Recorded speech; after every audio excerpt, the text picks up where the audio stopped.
But I can tell you this, folks, and probably this all sounds very familiar to all of you guys.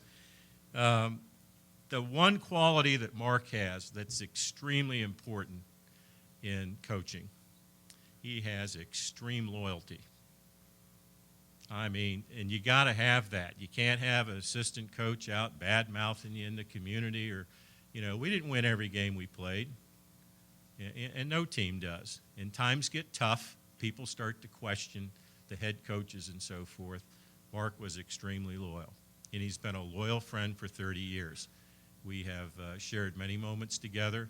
Now, when I left Mount Vernon and went into the central office as the athletic director for the school system, we stayed in touch the entire time.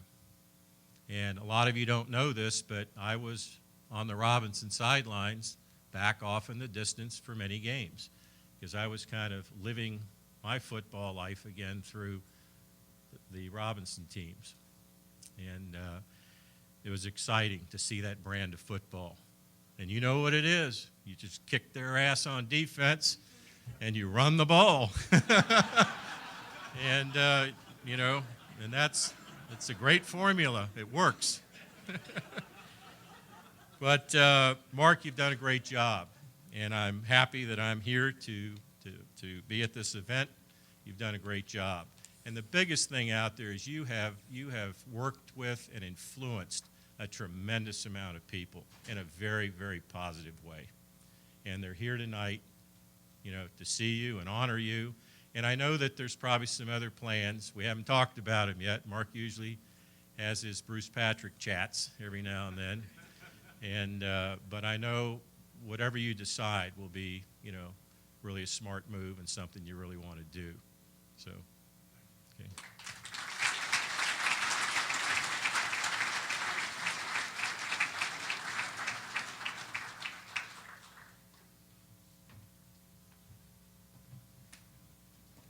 I need most of the people on that side of the room all the Mount Vernon players, come on up.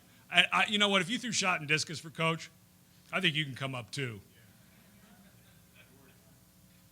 One of the best, speaking of the hand technique, Coach, was Sean Scott one of the first who really got it? Did ACC leader in sacks, career leader in sacks? Tied with Lawrence Taylor as the ACC's leader in all-time sacks because he knew how to use his hands as a defensive lineman. Captain of the 1983 Virginia State champion Mount Vernon Major, Sean Scott.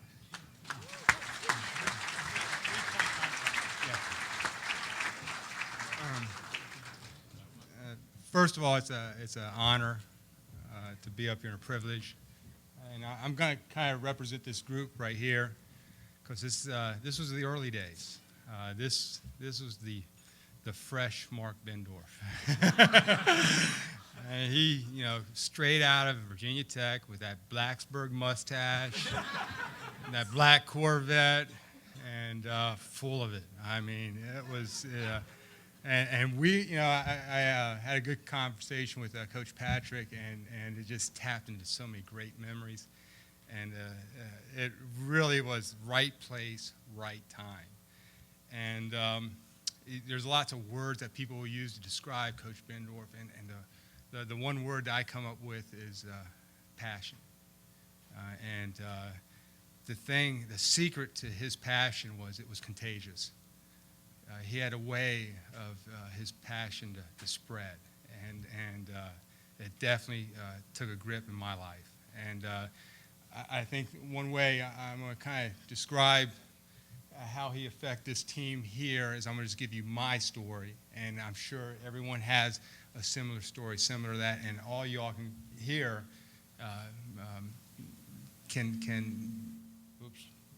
have a similar story. And it was after my sophomore year, I was a little bit frustrated, and I didn't know the direction I was going with football, and I had a brother that was playing for Clemson Division I. Playing Division I, and I just didn't know where I was going with my career. And I was playing high school ball, and I just remember there was a question that came up to me after that year. And it was from Coach Bendorf. Says, do you want to play for me on defensive line? And because I just didn't know where I was going with the outside linebacker. And I says, I just want to play, Coach.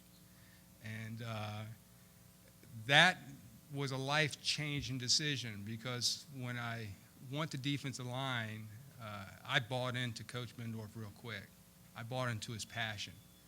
And he was teaching us things that the area, the region, just didn't know about. And I was doing swims, rips in my sleep. And quickness was the name of the game. And what he did with our defensive line, it was phenomenal.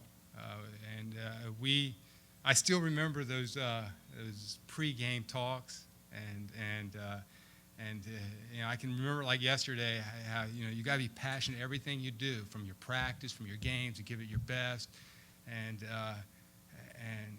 our crew bought in, and we really truly felt that every game that we went into as a defensive line, if we did our job, we were going to win, plain and simple, and there's nothing could change that, and I look at everything that you did for me in those early years. It really developed me as a person. And I ended up going to UVA and having a great career at UVA, starting off real early. And I know that a lot goes to you, Coach, because what you taught me from the beginning. I mean, that foundation you established. And I know I look at that, and I look at everyone up here and that state championship team that you had at Mount Vernon, and where we all went, and just imagine that you did that for every year since, and how many lives have you touched? It's just incredible. You may be retiring, but your legacy is going to live for generations. And I refer to that conversation I had with Coach Patrick. I hope my boy, he's 9 years old right now, is fortunate to have a coach like you, half of what you were to me, because he's going to do well then. He's and so this is, when I heard you retire, this was my opportunity more than anything to represent this team and say thank you. We're the old guys.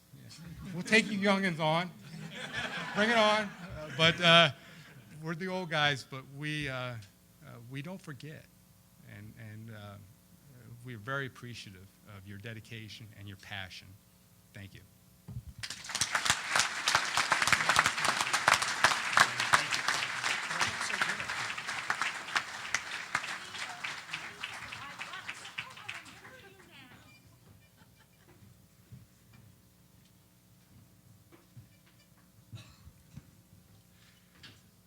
Now, I'm noticing a theme.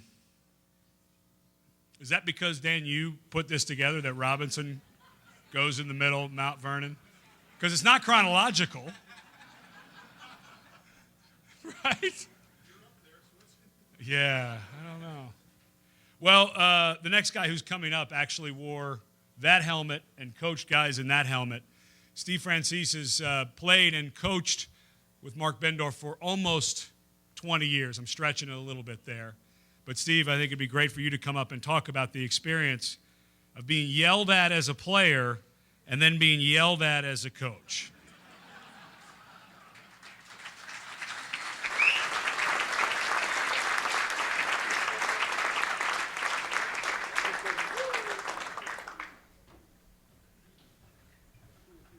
When I was asked to, sorry, Danny.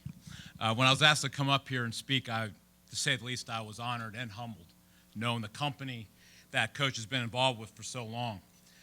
Just a couple things. When you're with someone as long as I've been I've been doing some math here. I've been coaching with them for 15 years, and some of you have the option at you're selected on what days you can see them. Since I coach and teach with them, I saw them every day, so I got to see things in a different light sometimes. So there's some things there that are fairly interesting. But a couple things that and I'm not going to come up here and roast, but there are just a couple things that I do want to mention in terms of the coaching. I always felt it was kind of strange to have on the coaching staff a fashion coordinator assigned to one of the coaches. And whatever year it was, that coach would be assigned, and we'd say, Coach, whoever it may be, Coach, what would be the attire for the game? And the coach would say.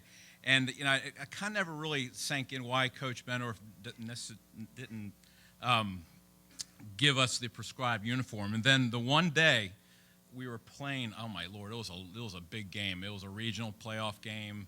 I know all the newspapers were there. I just remember vividly like it was yesterday. And a lot of coaches, when they come for the big game, they're in there and they're prancing around with their little suits and things and that. Coach Bendorf comes out with some blue pants, like a blue sweatshirt, and one of those hats that when you sled, it has like the little pom-pom on the top, and it was like really high. And I remember me and Coach Grodnick just kind of looked at each other and chuckled. That was, and that's maybe why he went up to the press box so he didn't see what he had to wear. The next thing I just wanted to, in terms of the cigars, we deemed that it was acceptable and legal to venture into the cigar territory. And I believe it only happened on 2 games where we actually had to make use of those products on the field of play at the end of the game. The first one was Good Counsel, and that being at a private school up in Hyattsville, Maryland, we said, you know, the hell with it. So we just did it. And the other one was at the conclusion of the 2001 state championship game when we beat Thomas Dale 40-7. We figured since the season was over, what are they going to do? Fire us? So, and then I want to throw a couple things at Pete, just because, you know, he had a couple great memories playing us, and got to remember I was on the opposite sideline with 2 of those good experiences. In 1998, Pete actually introduced this neat offense called the midline option. You know, and once we learned how to defend it, it didn't work anymore, Pete.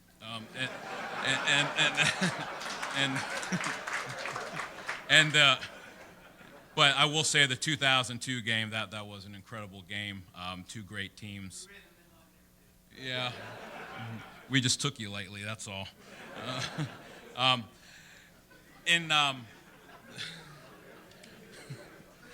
gotta be careful with what I say for now.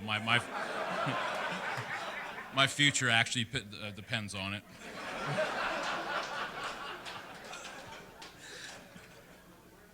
In 1989, I was a rising senior at Chantilly High School, and it was at that point our current head coach stepped down, and they had a meeting in our auditorium to introduce the new football coach.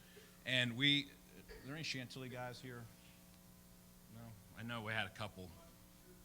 So we got 2. And I'm sure if you guys were in that room with me, if you were in my class, I just remember it like it was yesterday. And just like Sean Scott said, they are life-changing moments. We're sitting in there, and, you know, there's one way to do things, and there's Coach Bendorf's way. Came in, sat down, and the traditional, as the recent players and the former players know how the mentality is, and the way he impressed himself upon you. And I remember sitting there, and I know Coach Joe Pyatt was on staff. He was there. Sean Scott was on staff. Now, those guys are right out of college. Sean just got out of he was an All-American UVA. And, I mean, these guys were, you talk about being fired up. And Coach Bendorf was 33 years old. You talk about being fired up.